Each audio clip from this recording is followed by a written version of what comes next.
Hi friends, ഇന്ന് ഞാൻ ബിഗിനേഴ്സിന് വേണ്ടിയിട്ട് മയോണൈസ് എങ്ങനെയാണ് പ്രിപ്പയർ ചെയ്യേണ്ടതെന്നാണ് കാണിക്കുന്നത്. ചാനൽ സബ്സ്ക്രൈബ് ചെയ്യാത്തവരുണ്ടെങ്കിൽ ചാനൽ സബ്സ്ക്രൈബ് ചെയ്യുക, കൂടെയുള്ള ബെല്ലൈക്കൺ കൂടെ പ്രസ് ചെയ്യുക. ആദ്യം തന്നെ ഒരു ജാറിലേക്ക് ഒരു മുട്ട ആഡ് ചെയ്യാം. ഇന്ന് ഗാർലിക് ഫ്ലേവറുള്ള മയോണൈസാണ് പ്രിപ്പയർ ചെയ്യുന്നത്, അതുകൊണ്ട് 2-3 അല്ലി ഗാർലിക് ചേർക്കാം. ആവശ്യത്തിന് ഉപ്പ് ആഡ് ചെയ്യാം. 1 സ്പൂൺ വിനാഗിരിയോ ലൈം ജ്യൂസോ ചേർത്ത് നന്നായിട്ടൊന്ന് ബീറ്റ് ചെയ്യാം. ഇതേപോലെ ഒന്ന് ബീറ്റ് ചെയ്തെടുത്തതിന് ശേഷം ഞാനിവിടെ 1 കപ്പ് വെജിറ്റബിൾ ഓയിൽ എടുത്തിട്ടുണ്ട്. വളരെ കുറച്ച് വീതം നമുക്ക് ആഡ് ചെയ്ത് ആവശ്യത്തിനുള്ള കൺസിസ്റ്റൻസിയിലാക്കിയെടുക്കാം. കുറച്ച് ആഡ് ചെയ്ത് നമ്മൾ ബീറ്റ് ചെയ്തെടുക്കണം. നമുക്ക് ആവശ്യമായ കൺസിസ്റ്റൻസി ആകുമ്പോഴത്തേക്കും നിർത്താം.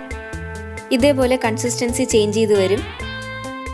ഇവിടെ എനിക്ക് 1 മുട്ടയ്ക്ക് വേണ്ടി 1 കപ്പ് ഓയിൽ ആവശ്യം വന്നിട്ടുണ്ട്. മയോണൈസ് റെഡി ആയതിന് ശേഷം നമുക്ക് എന്തെങ്കിലും എക്സ്ട്രാ ഫ്ലേവർ വേണമെങ്കിൽ ആഡ് ചെയ്യാം. ഞാനിവിടെ കുറച്ച് പഞ്ചസാരയും കുറച്ച് പെപ്പറും ചേർക്കുന്നുണ്ട്. ഇവിടെ നല്ല തിക്കായിട്ട് നമുക്ക് മയോണൈസ് കിട്ടിയിട്ടുണ്ട്. അപ്പോൾ വീഡിയോ ഇഷ്ടപ്പെടുകയാണെങ്കിൽ ലൈക്ക് ചെയ്യുക, ഷെയർ ചെയ്യുക, സബ്സ്ക്രൈബ് ചെയ്യാൻ ആരും മറക്കരുത്. പുതിയ വീഡിയോസിൻ്റെ നോട്ടിഫിക്കേഷൻസ് കിട്ടാൻ വേണ്ടി ബെല്ലൈക്കൺ കൂടെ പ്രസ് ചെയ്യുക. അടുത്ത വ്ളോഗിൽ കാണും വരെ ബൈ.